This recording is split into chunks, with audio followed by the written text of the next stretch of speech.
ബെയിലിൻ ദാസിന്റെ ജാമ്യാപേക്ഷയിൽ വിധി പറയുന്നത് മറ്റന്നാളത്തേക്ക് മാറ്റിയിരിക്കുകയാണ്. തിരുവനന്തപുരം ജില്ലാ മജിസ്ട്രേറ്റ് കോടതിയിലാണ് ഈ ജാമ്യ ഹർജിയുമായി ബന്ധപ്പെട്ട വാദമുണ്ടായിരുന്നത്. ഗൗരവമായ കുറ്റകൃത്യമായി കണ്ട് ബെയിലിന് ജാമ്യം നൽകരുത് എന്നതാണ് പ്രോസിക്യൂഷൻ പ്രധാനമായും ഉന്നയിക്കുന്ന. അമൽ തേനമ്പ്രമിൽ വിവരങ്ങളുമായി ഉണ്ട്.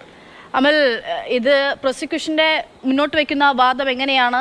ജാമ്യം ലഭിക്കാനുള്ള സാധ്യത എത്രത്തോളമാണ്? എന്താണ് വിവരങ്ങൾ? 19-ാം തീയതിയിലേക്ക് ഈ കേസിലെ വിധി മാറ്റിയിരിക്കുകയാണ്. ജാമ്യാപേക്ഷയിന്മേൽ അന്നായിരിക്കുമ്പോൾ കോടതി ഒരു തീരുമാനം പറയുക. വിശദമായ വാദം എന്തായാലും പ്രോസിക്യൂഷന്റെ ഭാഗത്തു നിന്നും അതോടൊപ്പം തന്നെ പ്രതിഭാഗത്തിന്റെ ഭാഗത്തു നിന്നും ഉണ്ടായി. ആദ്യം കോടതിയിൽ അറസ്റ്റ് ചെയ്ത് കോടതിയിൽ ഹാജരാക്കുന്ന സമയത്ത് ഉന്നയിച്ച വാദങ്ങളൊക്കെ തന്നെ വീണ്ടും ആവർത്തിക്കുകയാണ് ബെയിലിൻ ദോസ്. ഈ പറയുന്ന പെൺകുട്ടി യുവതി തന്നെ ആദ്യം ആക്രമിച്ചു എന്നുള്ളൊരു കാര്യമാണ് ഇതിൽ പ്രധാനമായും പറയുന്നത്. ഏകപക്ഷീയമായ ഒരു ആക്രമണം ആയിരുന്നില്ല, പെട്ടെന്നുണ്ടായ ഒരു പ്രകോപനത്തിലാണ് താൻ തിരിച്ചാക്രമിച്ചത് എന്നുള്ളൊരു കാര്യമാണ് ബെയിലിൻ പറയുന്നത്. അതോടൊപ്പം തന്നെ പ്രോസിക്യൂഷൻ കൃത്യമായ ചില കാര്യങ്ങൾ പറഞ്ഞു വെക്കുന്നുണ്ട്.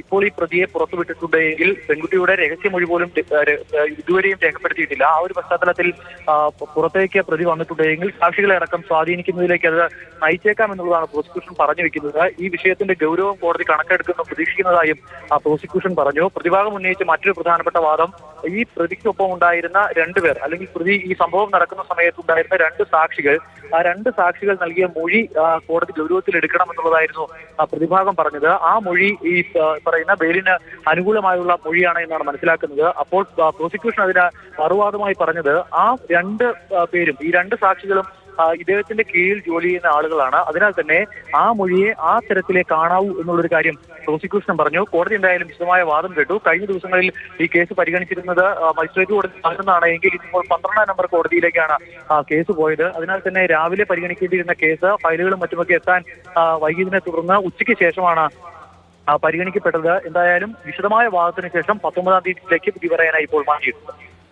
ശരി.